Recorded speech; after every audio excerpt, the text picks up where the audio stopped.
Let's see, for this particular video, yeah, that's much better. The Despicable Me 4 trailer came out a few days ago. I gave a good look at it, and I am kind of disappointed with how things were presented. I understand other people's concerns with this movie as well. I mean, as a Minions fan and a Despicable Me fan ever since the first movie itself came out, the Illumination is still taking the safe route. I'm starting to believe more of this, and it's like, okay, it's really clicking in my head.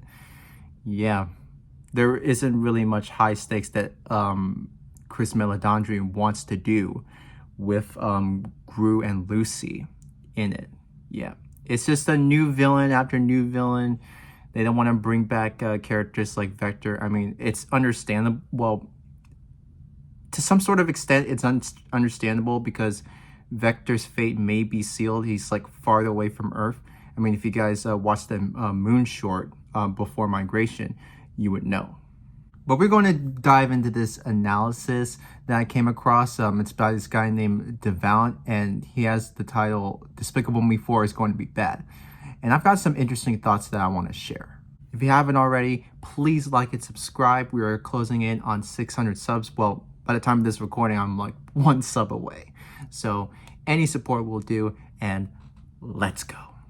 The thing that really grinds my gears is the constant, really predictable plot that never has any stakes, because at the very end, the villain is winning, the villain's absolutely stomping, everything's gone wrong, but then boom, what do you know, the villain's pulled something right out of that big old butt and they use it to defeat the villain. And he's not wrong. I mean, Gru has done like the lipstick taser on El Macho. That was something that he pulled, like just this little weapon. And then in Despicable Me 3, when he looks like he's losing to Balthazar Brat, he just snatches the guitar. I feel like at this point, Gru is just getting plot armor and plot conveniences that go his way. And he never gets himself into more danger. It's like everything is just handed to him. Just because it's a kids movie doesn't give it an excuse to not do any better. There's always potential to do better than the last movie, especially after Despicable Me 3, because I mean, there were a lot of complaints about Gru's brother.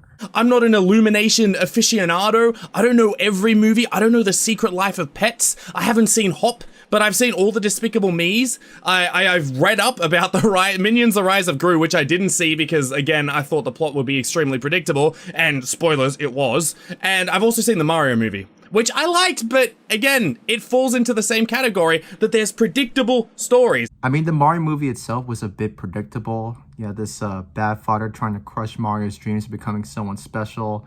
The little training montage, you know, the obstacle courses. Then you got fighting a challenger. And in the end, Mario reaps all the rewards, gets the superpowers, you know, the star. And eventually defeats the villain that way. So, firstly, it introduces the worst plot device in all of movie history. It introduces the main character having a kid that doesn't like them.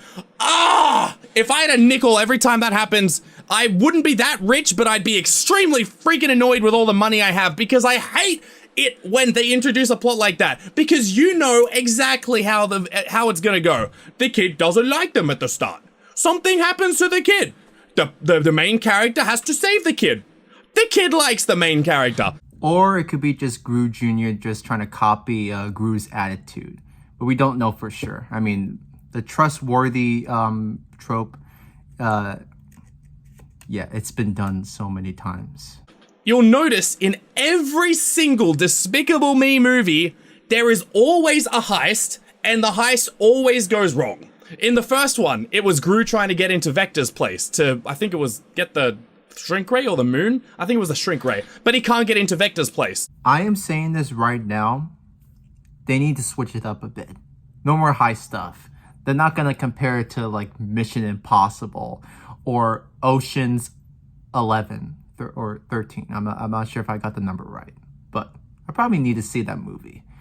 The hero acts stupid throughout the movie. They fail at a lot of things. And then somehow at the very end of the movie, they become like Chuck Norris. They become a god at everything because, I don't know, the girls said, "Go get him, Dad. Hit him in the nuts."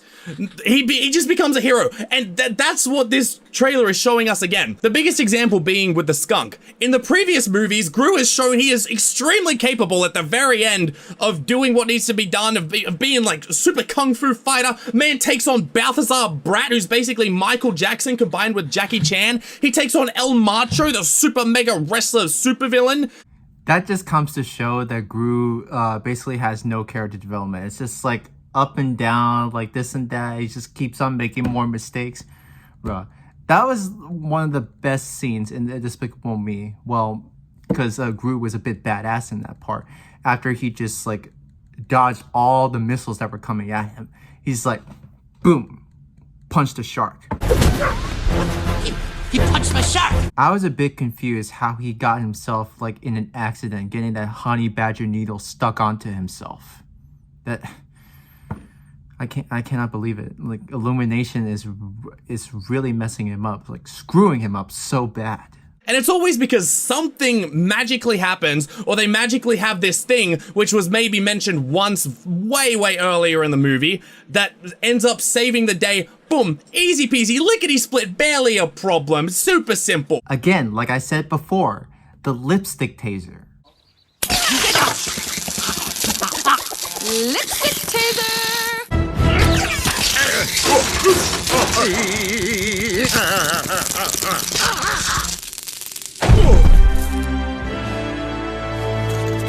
Lipstick taser! But there's no continuation or consequences of any plot. The only continuation is Gru has girls and wife, Gru has girls and wife and kid, and next like Gru's gonna have girls and wife and kid and granddaughters. Gru has lost brother. The villain, they learn, can be stopped through this thing at this grandma's house, and so they try to break in. They fail to get the thing. The bad guy kidnaps the kids and the baby, and / or the girls, and this is where I'm hoping the twist villain's revealed and it's actually Vector behind it. That would be kind of wacky. Anyway, the minions and or girls, depending on if the girls got kidnapped, but the kids definitely getting kidnapped. Here's what I'm thinking of. And I feel like they're trying to take the same route as No Way Home. Because they haven't introduced the other Spider-Man yet until the movie itself actually came out. I wonder if Illumination is just making us wait until Vector reveals himself in Despicable Me 4 after all these years. And he's finally come back. But, I mean, the possibilities are endless. It's just the first trailer. I also agreed that, yes, the villains always kidnap the side characters to try to make the hero encouraged to go out there and fight him to the last battle.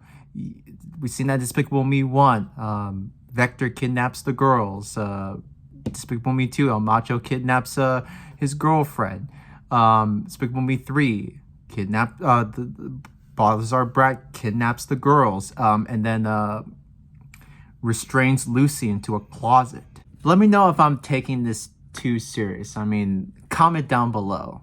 I mean, to you guys, it's just a kid's movie. I'm just one to like see it beyond just being a kid's movie. Like I wanted to like do better is basically what I'm asking for.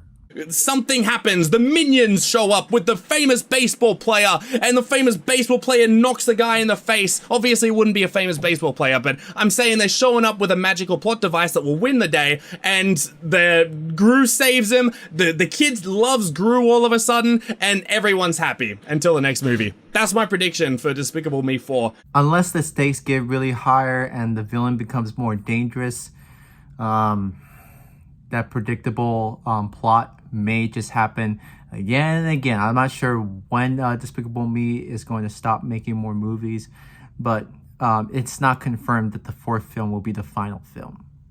Well, for now. I'm only predicting this though. Despicable Me 4 will not be a box office flop because the Minions, for as long as I can remember, have had great marketing. They've made their success. Kids love Minions. They appeal to a lot of families out there. So I don't see how this can fail, honestly. That is going to do it, ladies and gentlemen. Thank you so much for listening to the movie commentary, and shout out to Devound for his commentary as well. Pretty thorough. Basically describes how the movie franchise is. All right. Again, like and subscribe. Thank you all for watching. God bless. We may do a Deadpool trailer analysis when the trailer comes out. It's rumored to come out in the Super Bowl. Yeah, cannot wait for that. Love to see Ryan Reynolds and Hugh Jackman. Take care, everybody. God bless. And see you for more commentaries.